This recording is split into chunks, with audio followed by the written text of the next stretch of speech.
Imagine waking up one morning and the city that never sleeps is eerily quiet. You see, New York City is bracing for a significant event. The usual hustle and bustle replaced by a tense calm, a hush enveloping the towering skyscrapers and winding streets. Law enforcement is on high alert, with possible protests looming at the iconic Trump Tower and the federal courthouse in Lower Manhattan. The reason? A scheduled hearing for former President Trump? Yes, anticipation hangs in the air, thick and palpable as officers prepare for all possibilities. The city, renowned for resilience and unyielding spirit, holds its breath. The looming question is not just about the hearing's outcome, but the city's response. From the street vendors to the Wall Street tycoons, from the taxi drivers to the Broadway actors, everyone is waiting, watching. As the day dawns, the city's pulse quickens, awaiting the unfolding of an event that could shake its core. Picture this, a ticking clock, a looming deadline, and at stake, a staggering $454 million, an amount so vast it's almost surreal. But for former President Trump, this is the reality.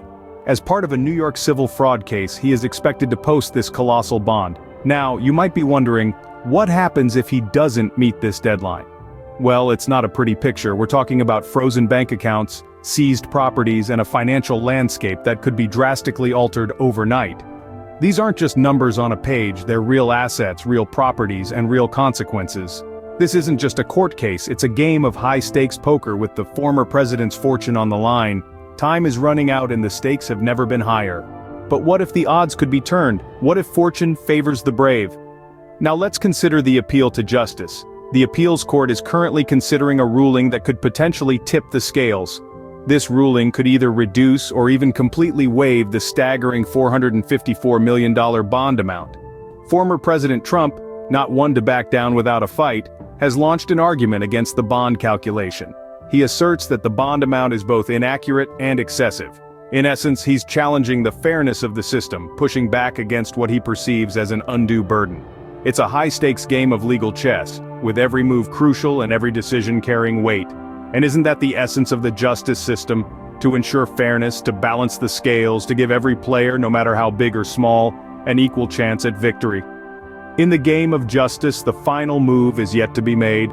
Now, imagine you're a spider. Your web is intricate, complex, and capturing your prey isn't as easy as it seems. Let's dive into the complex web of seizing assets. It's not as straightforward as you might think. It's a game of strategy, patience, and legal prowess. It's like a chess game with high stakes. When a massive bond, like $454 million, is on the line, the process can become a tangled web. The easiest and quickest way might be freezing bank accounts.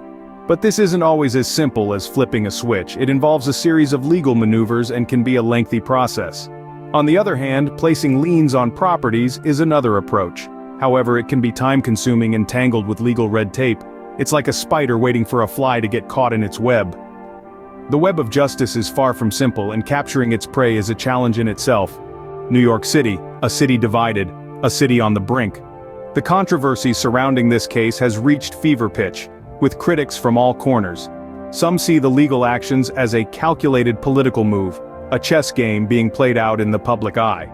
They argue that the pursuit of former President Trump isn't about justice, but about political score settling. On the flip side, there's a concern for the potential impact on business activity within the Empire State. If the bond isn't posted and assets are seized, it could set a precedent that makes investors uneasy, potentially rocking the foundations of New York's economy. This case isn't just about one man anymore. It's become a symbol of a city and a nation grappling with the intersection of politics, law, and business. In a city divided, the question remains, will justice prevail, or will politics win the day?